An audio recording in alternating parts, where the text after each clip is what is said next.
করতেছে, কিন্তু সে কি করলো, মুখটারে বন্ধ করে দিয়ে দিল। তাহলে আমরা কি যখন ভালোভাবে ভালো একটা কাজ করতে চাই, ভালো একটা অবস্থানে যেতে চাই, বহির্বিশ্বে এটা চায় না, তারা ব্যবসা করতে চায়। একটা উদাহরণ দিলাম, যেমন এখন এলএমজি গ্যাস যেটা, এটা বড় বড় শিপের ভিতরে এখন গোল একটা ইয়ে আছে, এটা দিয়ে গ্যাসটা নিয়ে আসে, আসার পরে ওইটা আবার ট্যাঙ্কির মাধ্যমে আমরা কোথায় লোড করে দেই। ওই জিনিসটা যেটা করতেছি, এটা আমরা দেশে চালু করা যায়, চালু করা যায়, কিন্তু আমরা চালু করতে দেয় না, চালু করতে দেয় না। তবে কেন দেয় না? দুইটা কারণ আছে। আমার এখানে ধরেন 10 মিলিয়ন টাকা লাগবে, ওইখানে টাকাটা দিলে কি হয়, অন্য অন্য প্রজেক্টগুলি কাজের ইয়াগুলি বন্ধ হয়ে যাচ্ছে। কিন্তু এখান থেকে এই টাকাটা হইলে আমরা গ্যাস পাইলে কি হচ্ছে, তেল পাইলে কি হচ্ছে, আমরা এটা রিপেয়ারিং করে আমরা ভালো চলতে পারবো। তাকে এই টাকা দেওয়া যাবে না, ঋণ দেওয়া যাবে না, সে আরো গরিব থাকুক, সে আরো গরিব থাকুক। এইটাই মুখ্য জিনিসটা আর কি। যেমন একটা উদাহরণ দিই, এখন এই যে গত সরকারের আমলে 15 বছরে তারা উন্নয়ন করছে, বহু উন্নয়ন করছে, উন্নয়নের বাকি নেই, কিন্তু কিছু উন্নয়ন হয় নাই। একা সবাই পারে না, পারে নাই কি, বিদেশি চাপে, বিদেশির চাপে আমরা কি হয়েছে, জর্জরিত হয়ে গেছি। একটা উদাহরণ দিই, ভোলাতে বড় একটা গ্যাস ক্ষেত্র আবিষ্কৃত হয়েছে, আবিষ্কৃত হওয়ার পরে ওই গ্যাসটা আমরা জাতীয় গ্রিডে দেওয়ার চিন্তা করছি, কিন্তু ওইখানে ওই যে যে বোরিং করছে ইয়া করছে, তারা তো এখানে যে গ্যাস আছে, এত ট্রিলিয়ন গ্যাস আছে, এটা দিলে আমরা কাজ হবে না, এটা ভোলাবাসীকে দিয়ে দেয়, বা যদি দেন 10 বছর পরে গ্যাস থাকবে না, এই কথা বলে দিচ্ছে আমাদের। এখন আমরা দেশে যে ট্রাফিক যেটা আছে, আমাদের যে গ্যাস যারা উত্তোলন করে, যে বৈজ্ঞানিক আছে, যে বোর্ড থেকে বাড়াইছে, তারা যায় পরীক্ষা নিরীক্ষা করা আরম্ভ করলো। আসলে কথাটা কি দেখি আমরা, তারা যায় দেখে 10 বছর জায়গায় 50 বছরের গ্যাস আছে, 50 বছরের গ্যাস আছে, কিন্তু তারা বলছে কি 10 বছর। তাহলে আমরা কি আরো 40 বছর লসে করে গেলাম না? কিন্তু টাকাটা তো আমাদের থেকে নিয়ে যাচ্ছে। প্রত্যেকটা গ্যাস ক্ষেত্রে কি হয়, ওই অর্ধেক টাকা সে নিয়ে যায়, অর্ধেক গ্যাস আমাদেরকে বিক্রি করে, অর্ধেক গ্যাসটা নিয়ে যায়, অর্ধেক গ্যাসটা আমরা বিক্রি করি। তাহলে আমরা ওই অর্ধেক টাকাটা যেটা পাই, ওই আমাদের উৎপাদন হয়েছে 5 বছর পরে তার চলে গেলো, 5 বছর পাইলাম, কিন্তু ওই যে 50 বছর যেটা, ওই কাজে যায় না। এই জন্য বলছি যে কিছু কিছু কাজ আমরা আস্তে আস্তে ডেভেলপ হচ্ছি, সামনে যাব, হব, সামনে হবে, যেসব আমরা যারা আছি তারাও পাবো, আমরা যারা বয়স হয়ে গেছে, আমরা প্রজন্ম তারা পাবো, আমাদের প্রজন্ম তারা পাবে। 1998 সালে সিলিন্ডার গ্যাস রামগঞ্জে ব্যাপক আকারে চলছে, এখন আইসা 5% থেকে 7% গ্যাস চলে, বাকি গ্যাসের চলে না। তাহলে ওই উপজেলাটা ডেভেলপ হয়েছে। আমাদের মনিরগঞ্জ তো নিচু এলাকা, এটা ডেভেলপ হয় নাই। লাকসাম যেরকম ডেভেলপ হয়েছে, এটা কি এরকম ডেভেলপ হয়েছে? লাকসাম তো মনে হয় একটা ডিস্ট্রিক্টের মতো, আর মনিরগঞ্জটা কি হয়, একেবারে গরিব একটা উপজেলা করে, এটাতে কোনো ইয়া হচ্ছে না। যে এখন রাস্তাঘাট হওয়ার পরিপ্রেক্ষিতে কি হচ্ছে, কিছু উন্নত হচ্ছে, এখন এইখানে মানুষ ঢাকা যাচ্ছে, সব কিছু করতে পারতেছে। তো এরকম ভাবে আমরা আস্তে সব কিছুই হব। যেমন আরেকটা জিনিস বলি আমরা, বিমানবন্দর, লালমনিরহাট একটা বিমানবন্দর আছে না, ছিল ব্রিটিশ আমলে, এটা বন্ধ ছিল দীর্ঘ 15 বছর, আরম্ভ করছে কাজ, কিন্তু বিভিন্ন অ্যাঙ্গেলে এই কাজটা ব্যাপক আকারে হয় না। এখন আবার চালু করছে, চালু করার সাথে সাথে আমরা কুমিল্লা বিমানবন্দরও চালু হবে। এখন আমরা সাধারণ ভাই কি করলো, এখানে বায়োগ্যাস করে ওনার কাছে 75 টাকা হয়ে গেল, 2000 টাকা দিয়ে উনি বাসে যাবে না, কুমিল্লা যায়, কথা আমি 2000 টাকা ঢাকা যাবো বিমান দিয়ে, ওনার ডেভেলপ হইলো। উনি বলে যে আমি 30 মিনিটে আমি ঢাকা চলে গেলাম, আমি যে ওনার কাজ করতে পারলাম। এখানে এখানে একটা কি হলো, গাড়ি যাওয়ার একটা অ্যাম্বুলেন্স চলে আসতে পারে, একটা হার্টের রুগী এখান থেকে নিয়ে কি হয়, লাকসাম কুমিল্লা ঢাকা নিয়ে যাচ্ছে, রাস্তা ভালো, তাহলে সে কি বেঁচে গেল। আর তারই যদি নৌকা দিয়ে এমনি নিতাম, তাহলে রাস্তাতে সে মারা যাবে। এই জিনিসটা ডেভেলপ আমরা, সরকার চাচ্ছে, যে সরকারে আসে চেষ্টা করে ডেভেলপ করার জন্য, উন্নতি করার জন্য।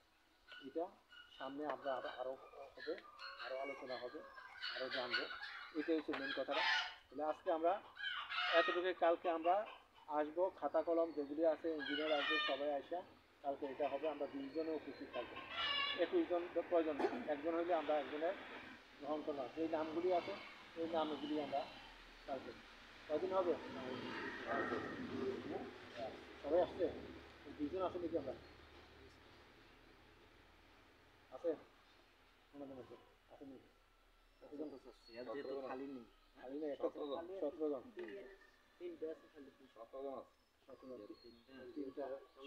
জন আছে। আমি একজন 18 জন আছে, 2 জন নাই। তাহলে 2 জন নাই, দেখছেন আমি কথার বসে গন্তে বলে দাঁড়াইছে কজন? 2 জন নাই। তাহলে হিসাবটা কি আমরা দেখতে দেখতে গণা হয়ে গেছে না? তাহলে আমরা উপস্থিত থাকবো। সরকার যদি 1 টাকা খরচ করে, মনে করেন যে আপনার আমার ট্যাক্সের পয়সা থেকে খরচ করতে, যে এটা আমাদের আমার নিজের টাকা বলতে পারবে না, সরকারের টাকা বলতে পারবে না। এটা আমরা এখানে 20 জন আছে, আমরা 20 জন বা 22 জন আছি না, এই আমাদের টাকা দিয়ে সরকারি খরচ করে। কারণ আমি যদি দাবি করি সরকার করছে, সরকার টাকা পড়ছে, আপনার টাকা আমার টাকা দিয়ে করছে। এই জন্য আসতে হবে, জানতে হবে, প্ল্যানগুলি তৈরি করতে হবে। আপনারা এই 20 জন থেকে যদি আমার 2 জনের যদি প্ল্যান তৈরি করেন, তাহলে সরকার সাকসেস মনে করবে। সরকার মনে করবে না এই 2 জন তো করছে আমার। এই হাসনাবাদের এই গ্রাম মনারা গ্রামে কি হচ্ছে, একটা প্ল্যান তৈরি হয়েছে, তাহলে এই যেখানে কি হয়েছে, একটা ভালো অবস্থা আছে। সরকার এই জিনিসটাই চায়, একটা দুটা চায়, কিন্তু নতুন জিনিস চায়। আবার এটা নিয়ামতপুর মানারা নাকি? নিয়ামতপুর মানারা নিয়ামতপুর, দুইটা গ্রামে একটা ওয়ার্ড। এটা নিয়ামতপুর। আচ্ছা, নিয়ামতপুর যেহেতু আমি হাসনাবাদ গেছি, ভিতরে এদিকে কাজ করছি, এই মনে হয় ভিতরেও করছি, এখানে এই জায়গাতে করি নাই। আপনাদের এখানে একটা ক্লাব একটা আছে, কি ক্লাব? এখানে নিয়ামতপুর মানারা। মানারা এখানে সদস্য আছে নাকি? হ্যাঁ, তারপরে আজকে সকালবেলা আপনাদের এই ক্লাবের কিছু অনুদানের জন্য কাগজ আজকে সকালবেলা আমি কুমিল্লাতে পৌঁছে দিচ্ছি। আলহামদুলিল্লাহ, খুব সম্ভবত পাইতেও পারে, এটা অনুদান পাবে। এই টাকাটা সরকারকে দিতে হবে না, এটা আপনাদের ক্লাবে কি হবে, আপনাদের ক্লাবে থাকবে, ক্লাবের উন্নয়নের কাজ করবে। এইবারকে আমরা কিছু ফুটবল, ক্রিকেট, ভলিবল আমরা দিচ্ছি প্রত্যেক স্কুল কলেজে। আপনাদের স্কুল কলেজে যদি থাকেন তাহলে 2টা ভলিবল অথবা 2টা ফুটবল আপনারা পাচ্ছেন। বিগত সময়ে আপনারা পান না। এই প্রকার যে স্কুলগুলি আমাদের কাছে দরখাস্ত করছে, আমরা 2টা বল অথবা একটা ক্রিকেট সেট অথবা ভলিবল অথবা দাবার বোর্ড, এগুলি আমরা কী করছি, বিগত সময় এইটা হয় না, এবারকে আমরা পাইছি। আর সামনে আরও বেশি পাবেন স্কুল এবং কলেজগুলিতে আমরা দিচ্ছি। অংশরা কিছু বলবেন আপনি? স্যার একটা বিষয় জানার বলো। এখানে যারা আছে আমি কিন্তু বাসি বাসি মনে করেন একটা চুলা জ্বালাতে 40 কেজি গোবর লাগে, এর থেকে অনেক বেশি গোবর আছে। এখন কেউ যদি একটা বায়োগ্যাস প্লান্ট তৈরি করতে চায়, তাহলে সরকার থেকে কি সুবিধা পাবে আর ওনাদের কি করণীয়? আচ্ছা, এই বিষয়টা একটু। আচ্ছা, 2টা সুবিধা, যেটা মহাশয় যেটা বললো, আমরা একটা কথা বলি, সরকার একটা সুযোগ সুবিধা দেবে। আপনার একটা বায়োগ্যাসের প্ল্যান তৈরি করবেন, প্ল্যানটাতে খরচ হলো 2 লক্ষ টাকা। কত? 2 লক্ষ টাকা। সরকার দিল 2 লক্ষ টাকা, আপনার 2 লক্ষ টাকা, সরকার দিল 2 লক্ষ, কত হলো? 4 লক্ষ টাকা দেওয়া এই প্ল্যানটা খুব বড় হবে না? আমরা সর্বোচ্চ দিলাম কত? সরকার দিল 5 লক্ষ টাকা। ওনার বড় প্ল্যান আছে, কি নাম আপনার? তাজুল ইসলামের বড় প্ল্যান আছে, উনি দিল 5 লক্ষ টাকা। কত হইলো? 10 লক্ষ টাকা দিয়ে একটা বড় প্ল্যান হবে না?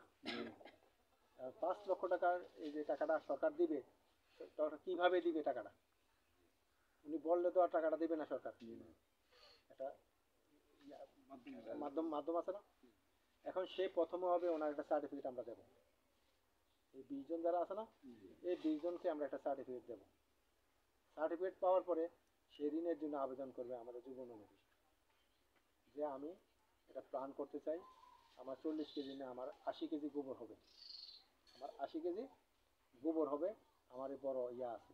স্যার, এটা কি বায়োগ্যাসের মাধ্যমে এই লোনটা দিতে না? আমি যে আগে একটা লোনের জন্য আবেদন শুধু করছিলাম।